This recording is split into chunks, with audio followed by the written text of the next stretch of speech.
The massive arena stretched across 3 kilometers of reinforced titanium and crystalline barriers, its walls scarred by countless battles between the galaxy's most feared warriors. Spectators from dozens of species filled the floating observation decks, their excited chatter creating a symphony of alien languages that echoed through the vast space. Today was different from the usual gladiatorial contests. Today, the undefeated champion would face something unprecedented. Korthak the Destroyer stood in the center of the arena, his 4 massive arms flexing as he tested the weight of his traditional warhammers. Each weapon could crush a small spacecraft, and his crimson exoskeleton bore the marks of 10,000 victories. No being had ever survived more than 3 minutes against him. The Vorthak warrior stood nearly 4 meters tall. His species evolved on a world where gravity was 8 times stronger than most inhabited planets. His people were natural conquerors, bred for war across countless generations. The arena's announcement system crackled to life, broadcasting in the common galactic tongue. Citizens of the hegemony, today we witness something never before seen. The human delegation has requested a trial by combat to settle the territorial dispute over the Kepler colonies. They have chosen their champion. A murmur of confusion rippled through the crowd. Humans were barely known beyond their small sector of space. Most species considered them a minor curiosity, notable only for their stubborn refusal to submit to the hegemony's rule, despite their obvious technological inferiority. They were soft-skinned, possessed only 2 limbs for combat, and lived on a world with laughably weak gravity. What could they possibly send against the Destroyer? The arena's massive doors began to open with a grinding sound that made the entire structure vibrate. Korthak turned toward the entrance, expecting to see some massive human war machine or perhaps a cybernetically enhanced soldier. Instead, a single figure walked through the doorway.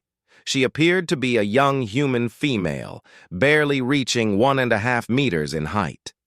Her skin was pale, almost translucent, and her build seemed impossibly delicate compared to the armored giant waiting for her.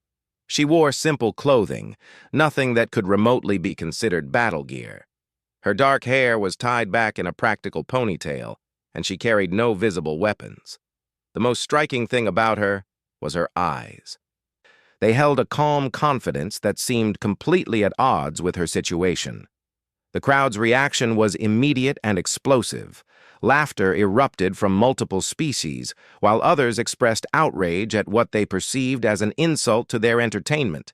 How dare the humans send this fragile creature against their greatest champion? Some spectators demanded their money back, assuming this was some kind of elaborate joke. Korthak himself paused, his 4 eyes studying the approaching figure with growing confusion. In his culture, sending someone so obviously weak to face him would be considered the gravest insult possible. His grip tightened on his warhammers as anger began to build in his massive chest. Did these humans think so little of him that they would send a child to mock his prowess? The girl, whose name was Sarah Chen according to the official documentation, walked steadily across the arena floor without any apparent concern for the death that awaited her. She moved with an easy grace that suggested excellent physical conditioning despite her delicate appearance. When she reached the designated combat zone, she turned to face Korthak and offered what humans called a smile. "I understand you've never lost a fight," she said, her voice carrying clearly across the arena despite its softness. "That's about to change." The Destroyer's response was a roar that shook dust from the arena walls. How dare this tiny creature speak to him with such disrespect? He raised one of his massive hammers, preparing to end this farce quickly. The crowd fell silent, expecting to witness the shortest combat in arena history. But something unexpected happened. As Korthak began his charge, covering ground with tremendous speed despite his size, Sarah didn't run or cower as every rational being should. Instead, She took a single step forward and dropped into a low stance that looked almost casual. The destroyer's hammer came down with enough force to crater the arena floor. The impact created a shockwave that rattled the observation decks and sent debris flying in all directions. When the dust settled, Korthak found himself staring at an empty crater. The human was gone. Confusion replaced anger as the massive warrior looked around frantically. Had she been completely vaporized? That seemed impossible, given how much of her there had been to destroy. Then he felt something land softly on his armored back. Sarah had somehow moved with impossible speed.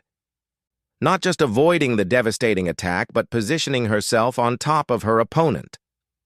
Before Korthak could react, she did something that defied everything the spectators knew about physics and biology. She punched downward.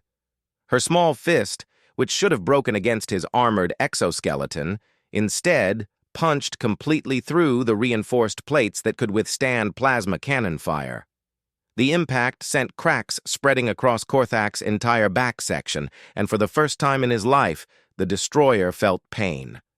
He spun wildly, trying to dislodge the tiny human, but she was no longer there. Sarah had already moved, appearing to flow like water around his massive form. Every movement was precise, calculated, and far faster than anything her size should have allowed.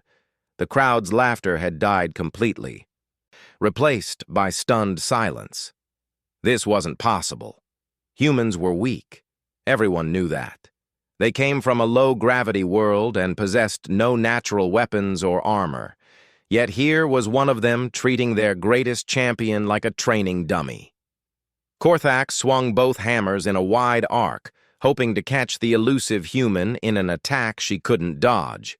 The weapons moved fast enough to create sonic booms, but Sarah simply wasn't where they struck.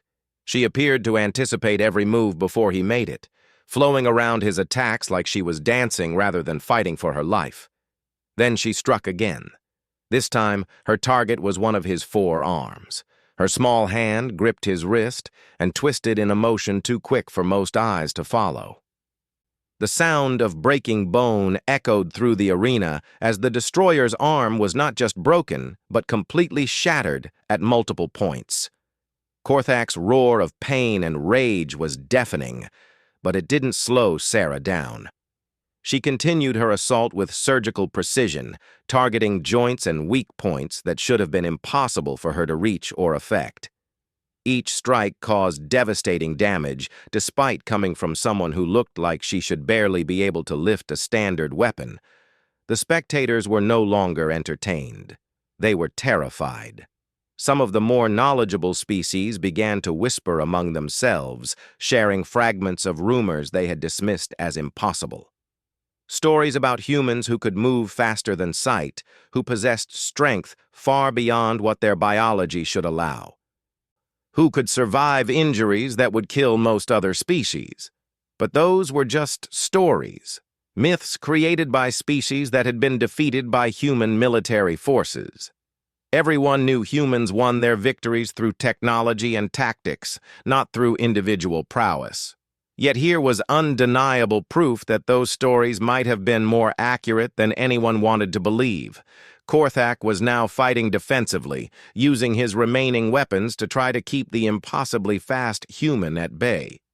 His training and experience meant nothing against an opponent who moved like physics didn't apply to her. Every strategy he attempted was countered before he could fully implement it, and his legendary strength was useless if he couldn't hit his target. Sarah seemed to be barely exerting herself. Her breathing remained steady. Her movements fluid and controlled. She wasn't just winning, she was making it look effortless. The message was clear to everyone watching. This wasn't the limit of her abilities. She was holding back. The fight had been going on for nearly 10 minutes, far longer than any previous challenger had lasted against the destroyer. But now it was clear that Korthak wasn't the one in control. He was being systematically dismantled by someone a fraction of his size, and there was nothing he could do to stop it. When Sarah finally decided to end the contest, she moved with blinding speed. One moment she was several meters away, apparently just observing his increasingly desperate attacks. The next, she was directly in front of the massive warrior, having somehow passed through his guard without seeming to move at all. Her final strike was almost gentle compared to her previous attacks. She simply placed her open palm against Korthak's chest and pushed. The result was anything but gentle. The destroyer was launched backward with tremendous force, his massive body flying through the air like he weighed nothing at all. He crashed into the arena wall with an impact that cracked the reinforced barriers and sent shock waves through the entire structure. When the dust settled, Korthak the Destroyer lay motionless in a crater of twisted metal and broken stone. He was alive, his chest rising and falling with labored breathing, but he was clearly defeated. For the first time in his career, the unbeatable champion had been beaten. Sarah walked calmly toward where her opponent lay, her footsteps the only sound in the completely silent arena. When she reached him, she knelt down and spoke quietly enough that only he could hear her words. "Your people believe strength comes from size and armor and weapons," she said. "But real strength comes from something else entirely. You fought well, but you never understood what you were really fighting against." She stood and turned to address the crowd, her voice now carrying to every corner of the massive arena. "The Kepler colonies will remain under human protection. Any species that wishes to challenge this decision is welcome to send their champion to face me." The silence that followed her words was absolute. No one moved, no one spoke, no one even seemed to breathe. The implications of what they had witnessed were too enormous to process immediately. If this single human could defeat their greatest warrior so easily, what did that say about human military capabilities? What did it mean for the balance of power in this sector of the galaxy?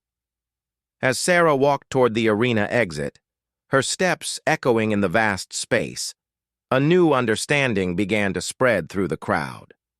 Humans were not the weak, primitive species they had believed them to be.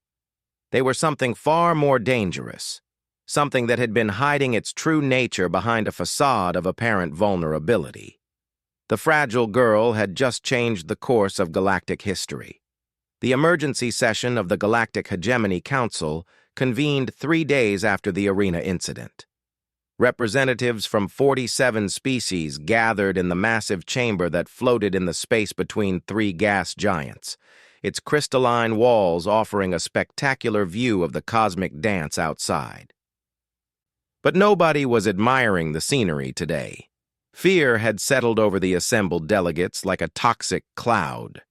High Chancellor Vextar, a towering insectoid being with multifaceted eyes that could process information at incredible speeds, called the session to order with a clicking sound that resonated through his species' translator devices. The hegemony had ruled this sector of space for over 3,000 years, maintaining order through superior technology and military might. That order was now threatened by something they had never encountered before. "Fellow counselors," Vextar began, his voice carrying the weight of authority that came with controlling hundreds of star systems. "We face an unprecedented situation.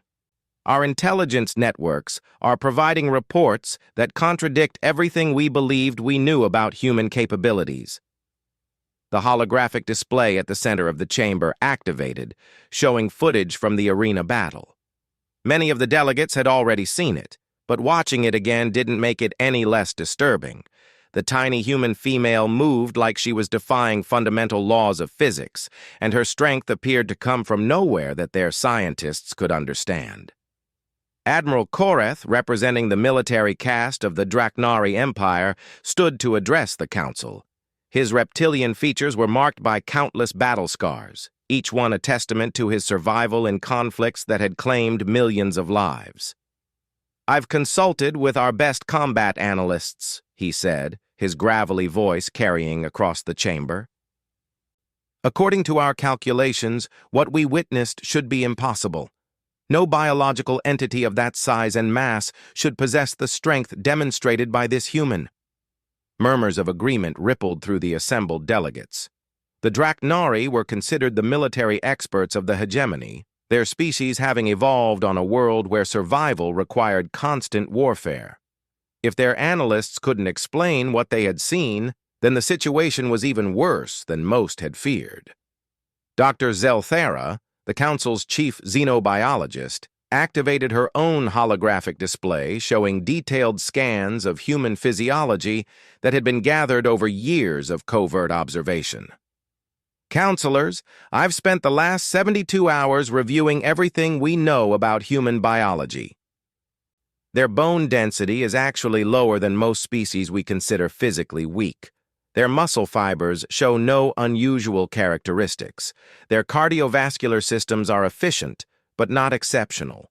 By every metric we use to measure physical capability, humans should be among the least threatening species in known space. The chamber fell silent as the implications sank in. If human biology couldn't explain their apparently superhuman abilities, then something else was at work. Something that their science couldn't detect or understand. Chancellor Vextar gestured for attention. Dr. Zelthara, what about the possibility of technological enhancement? Hidden cybernetics or genetic modification that our sensors couldn't detect? The xenobiologist's response was immediate and troubling. I considered that possibility extensively. Our scans show no trace of foreign technology in human bodies. No synthetic materials, no energy signatures, no quantum fluctuations that would indicate advanced enhancement. Whatever is responsible for their abilities appears to be entirely biological in origin. From across the chamber, Trade Minister Kelvon of the consortium raised one of his 6 arms. His species controlled most of the galaxy's commercial networks and had extensive intelligence-gathering capabilities. Perhaps we're approaching this incorrectly, he said in the melodious tones typical of his people. Instead of focusing on how they accomplish these feats, we should be asking why they've chosen to reveal these capabilities now. The question hung in the air like a challenge. For decades, humans had seemed content to remain in their small corner of space, dealing with the hegemony through diplomatic channels and avoiding direct confrontation. They had appeared weak and primitive, struggling with technologies that other species had mastered centuries ago. But if that had all been an act, then what was their real agenda?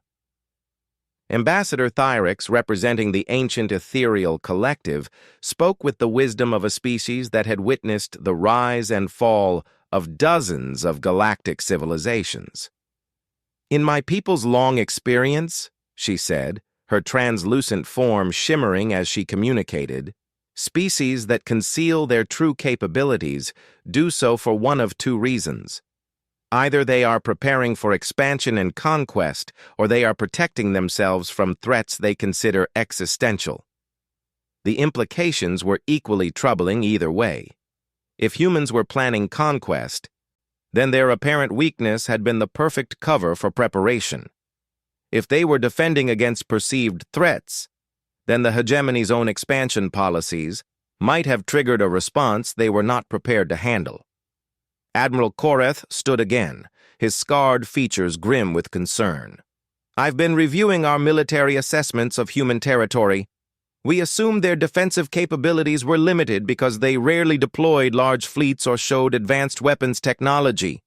But if individual human soldiers possess the capabilities we witnessed in the arena, then our invasion scenarios are completely obsolete. He activated his own display, showing strategic analyses that had been prepared years ago when the hegemony first considered absorbing human space into their territory. The plans called for overwhelming force against what they assumed would be minimal resistance. Now those same plans looked like elaborate suicide missions. Consider this, Admiral Koreth continued, his voice growing more grave with each word. If a single unarmed human female can defeat our greatest champion, what would a fully equipped human military force be capable of? Our intelligence suggests they have billions of soldiers, if even a fraction of them possess similar abilities. He didn't need to finish the thought. Every delegate in the chamber could perform the mathematics. Even conservative estimates suggested that human military capabilities might exceed anything the hegemony could bring to bear against them. Chancellor Vextar called for a brief recess to allow delegates to consult with their home governments. The chamber filled with hushed conversations as representatives tried to process information that challenged everything they thought they knew about galactic power structures. When the session resumed, it was clear that panic was beginning to set in among several species. The hegemony's power had always been based on technological and military superiority. If humans possessed capabilities that nullified those advantages, then the entire foundation of galactic civilization was at risk. Dr. Zelthara presented new information that had arrived during the recess. Counselors, I've received additional intelligence from our observation posts in human space. They've been conducting what we assumed were primitive military exercises. Upon review with our new understanding, these exercises appear to demonstrate capabilities far beyond what we initially assessed. The new footage showed human soldiers moving with the same impossible speed and strength that Sarah had demonstrated. They lifted equipment that should have required mechanical assistance, moved across terrain at velocities that defied biological limitations, and demonstrated combat effectiveness that made elite hegemony forces look clumsy in comparison. Trade Minister Kelvon spoke with growing agitation. If this intelligence is accurate, then humans have been deliberately deceiving us for decades. Every trade negotiation, every diplomatic contact, every technology exchange has been conducted under false pretenses. The accusation carried serious implications. Deliberate deception on such a scale suggested long-term planning and coordination that few species could maintain across multiple generations. It also meant that humans had been gathering intelligence about hegemony capabilities while concealing their own, giving them enormous strategic advantages. Ambassador Theorix offered a different perspective. Perhaps deception is the wrong word, she suggested. In my observation, humans have a concept they call privacy. They may simply have considered their true capabilities to be internal matters, not relevant to external diplomatic relations. This interpretation was almost more troubling than deliberate deception. If humans could casually conceal abilities that would reshape galactic power structures, what other surprises might they be hiding? Their technology, their population, their true territorial extent, all of it was suddenly suspect. Admiral Korath presented the military's latest assessment. Based on current intelligence, I cannot recommend any hostile action against human territory. Our conventional forces would likely suffer catastrophic losses, and our advanced weapons might prove ineffective against opponents who can move faster than our targeting systems can track. The admission sent waves of shock through the chamber. The Draknari military had never before acknowledged any force they couldn't defeat through superior tactics and technology. Their reluctance to engage humans suggested that the threat was even more serious than most delegates had realized. Chancellor Vextar summarized the situation with growing dread. So we face a species that has concealed capabilities beyond our understanding, demonstrated the ability to defeat our greatest champions, and maintained this deception for decades while gathering intelligence about our own capabilities. The question now becomes how we proceed. The debate that followed lasted for hours, with delegates proposing everything from immediate surrender to desperate first strike attacks. Some suggested attempting to negotiate from a position that acknowledged human superiority, while others argued for trying to maintain the pretense that nothing had changed. In the end, it was Trade Minister Kelvon who proposed the course of action that would define the hegemony's future relationship with humanity. We need more information, he said simply. We need to understand not just what humans can do, but what they want, their goals, their intentions, their view of the galaxy, and their place in it. The proposal was accepted unanimously. though many delegates privately doubted that humans would be willing to reveal information they had successfully concealed for so long. Still, the alternative was to continue operating under assumptions that had proven dangerously wrong. As the session concluded, Chancellor Vextar issued orders for a special diplomatic mission to human space. The mission would be led by the hegemony's most skilled negotiators and would carry authority to offer significant concessions in exchange for honest dialogue about human capabilities and intentions. What none of the delegates suspected was that humans had been monitoring their communications throughout the entire emergency session. Sarah Chen, now serving as Earth's primary liaison for alien affairs, sat in a secure facility on Luna, watching the hegemony's panicked deliberations with amusement. "They're finally starting to understand," she said to the other members of the human diplomatic team. "The question now is whether they'll accept the new reality peacefully or try to fight against it. The answer to that question would determine whether the galaxy's future would be shaped by cooperation or conflict. But humans were prepared for either possibility, and the hegemony was about to discover that their fragile appearance had always been their greatest weapon." The diplomatic vessel Convergence approached the edge of human space with all the pomp and ceremony the hegemony could muster. It was a massive ship, nearly 5 kilometers long and bristling with the most advanced technology their civilization could produce. The diplomatic delegation aboard represented the combined authority of 47 species and carried gifts worth more than the gross domestic product of most star systems.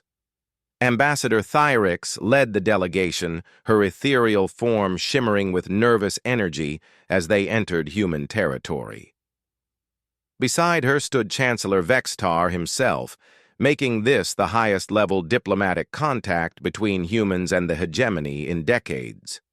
They had come seeking answers, but none of them were prepared for the truth they would discover.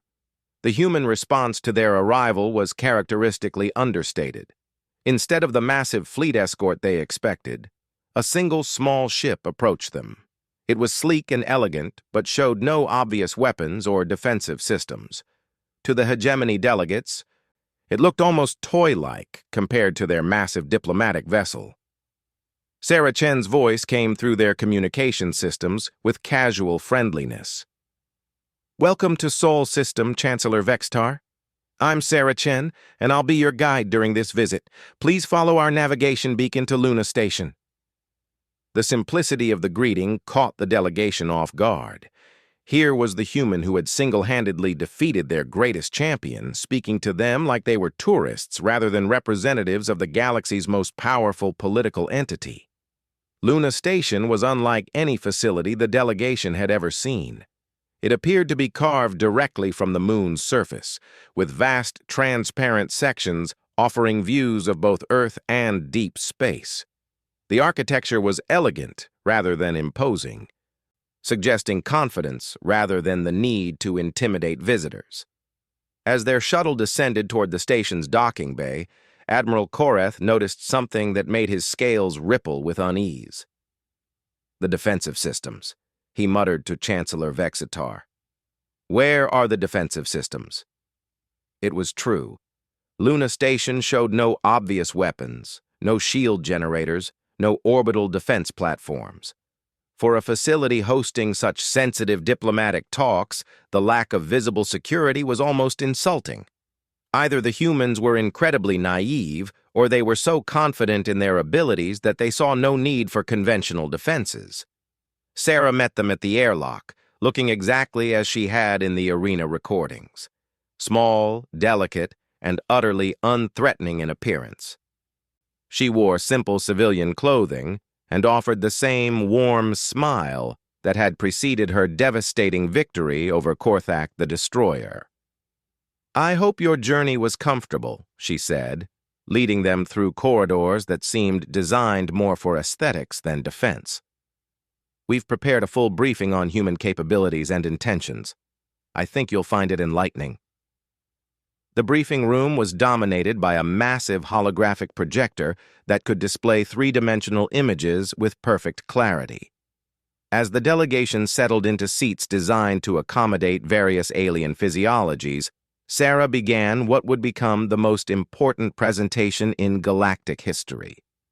"Before we discuss capabilities," she began, "I think it's important that you understand human history and psychology. We didn't evolve on a peaceful world like many of your species. Earth is what we call a death world." The holographic display activated, showing images of Earth's surface. To the alien delegates, it looked like a nightmare. Massive predators stalked across landscapes racked by violent weather patterns. Volcanic eruptions reshaped continents while hurricanes devastated coastal regions. The very atmosphere seemed hostile, with oxygen levels that would be toxic to most of their species. "Everything on our world evolved to survive in extreme conditions," Sarah continued. "The gravity you consider crushing, we call normal. The pressure that would kill most beings, we breathe easily. The predators that would terrify your greatest warriors, our ancestors hunted for food." Dr. Zelthara was frantically taking notes, her scientific mind racing to understand the implications. If humans had evolved on such a world, their baseline capabilities would naturally exceed those of species from more hospitable planets. But that still didn't explain the extent of the abilities they had witnessed. Sarah seemed to read her thoughts. But evolution was just the beginning. You see, humans have been at war for our entire recorded history, not just with other species or external threats, but with ourselves. We've been fighting each other for thousands of years, constantly developing new ways to survive and overcome opposition.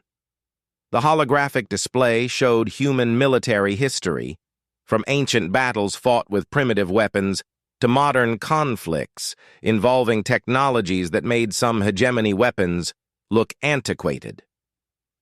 But what struck the delegates most was the scale and intensity of human warfare. They fought with a ferocity and determination that seemed almost pathological. "We've never known true peace," Sarah explained. "Even during our most stable periods, somewhere on our world, humans were fighting other humans. This constant conflict drove us to develop capabilities far beyond what natural evolution would have provided." Ambassador Theorix spoke for the first time since arriving. "You speak of development. Are you referring to technological enhancement or something else entirely?" Sarah's smile took on a slightly mysterious quality. "Something else entirely. You see, humans discovered something about our own biology that most species never realize about theirs. We have vast, untapped potential locked away in our genetic code, capabilities that normally remain dormant unless activated by extreme necessity." She gestured, and the holographic display showed detailed scans of human neural activity. "We call it the fight-or-flight response, but that's a massive oversimplification. When a human perceives a genuine threat to survival, our bodies undergo radical changes. Adrenaline floods our systems, increasing strength by several orders of magnitude. Our nervous systems accelerate, allowing us to process information and react to stimuli far faster than normal. Our pain responses shut down, letting us continue functioning despite injuries that would incapacitate other species." Chancellor Vextar leaned forward, his multifaceted eyes focusing intently on the data. "These are temporary emergency responses. They cannot be sustained indefinitely." "That's where you're wrong," Sarah replied. "Most species can only access these emergency capabilities for brief periods because they burn out their biological systems. But humans spent thousands of years learning to harness and extend these responses through training, meditation, and mental conditioning." The holographic display showed human soldiers in training, performing feats that defied the delegates' understanding of biology. They lifted weights that should have crushed them, moved with speed that should have torn their muscles apart, and endured conditions that should have killed them outright. "Every human child begins basic conditioning at a young age," Sarah continued. "By the time we reach adulthood, we can access these emergency capabilities at will and sustain them for extended periods. What you call superhuman strength is simply our species' natural stress response under conscious control." Dr. Zelthara's voice was barely a whisper. How long can you sustain these enhanced states? Indefinitely, with proper conditioning. I've been operating at approximately 10% enhancement since you arrived. What you saw in the arena was perhaps 30% of my actual capability. The silence that followed this revelation was deafening. If Sarah had been holding back so dramatically during her fight with Korthak, and if all humans possessed similar abilities, then the implications were staggering. Admiral Koreth found his voice first. Your military forces. How many of your soldiers possess these capabilities? All of them, Sarah replied simply. It's a basic requirement for military service. We have approximately 2 billion active military personnel with another 6 billion in reserves. Every single one of them can operate at enhancement levels that would make them individually superior to your elite forces. The numbers were incomprehensible. The entire hegemony military consisted of fewer than 50 million soldiers across all species. If human claims were accurate, they outnumbered the hegemony's forces by ratios that made conventional warfare meaningless. But here's what I want you to understand, Sarah said, her tone becoming more serious. Despite possessing capabilities that could easily overwhelm your civilization, humans have no interest in conquest or domination. We've spent too much of our history fighting each other to have any appetite for fighting other species. She gestured again, and the holographic display showed human colonies and settlements throughout their territory. Instead of the massive military installations the delegates expected, they saw civilian populations living in conditions that looked almost utopian. We've learned something through our countless wars, Sarah explained. Victory through force is always temporary. True security comes from cooperation, mutual respect, and shared prosperity. We've been watching the hegemony for decades, waiting to see if you could learn the same lesson. Chancellor Vextar struggled to process what he was hearing. Then why reveal your capabilities now? Why risk destabilizing the Galactic Order? Because the Galactic Order was already unstable, Sarah replied. Your expansion policies, your treatment of lesser species, your assumption that might makes right, all of it was leading toward conflicts that would devastate this entire sector of space. We decided it was time to demonstrate that there are consequences for aggression. The presentation continued for hours, with Sarah providing detailed information about human capabilities, territorial extent, and technological achievements. Every revelation made it clear that humanity was not just another species to be absorbed into the hegemony. They were a civilization that could dictate terms to the galaxy if they chose to do so. But perhaps the most disturbing revelation came when Ambassador Thyrix asked about human long-term intentions. We want peace, Sarah said simply. But we want peace on terms that ensure the survival and prosperity of all species, not just the strong ones. We're prepared to enforce those terms if necessary. As the diplomatic meeting concluded, the hegemony delegation found themselves facing a choice they had never expected to make. They could attempt to maintain their traditional dominance through force, knowing it would likely result in their complete defeat. Or they could accept a new galactic order where humans served as protectors rather than conquerors. Chancellor Vexitar spoke for his entire civilization when he made the decision that would reshape galactic history. The hegemony formally recognizes human territorial sovereignty and requests the establishment of mutual defense agreements. We believe our species have much to learn from each other. Sarah's smile was warm and genuine as she accepted the proposal. We've been hoping you would see it that way. Welcome to a new era of galactic cooperation. As the hegemony delegation prepared to return home with news that would transform their civilization's understanding of the universe, none of them noticed the small details that would have revealed an even more profound truth. Sarah had conducted the entire meeting while maintaining perfect environmental conditions for all the alien species present, despite the fact that their atmospheric requirements were completely incompatible.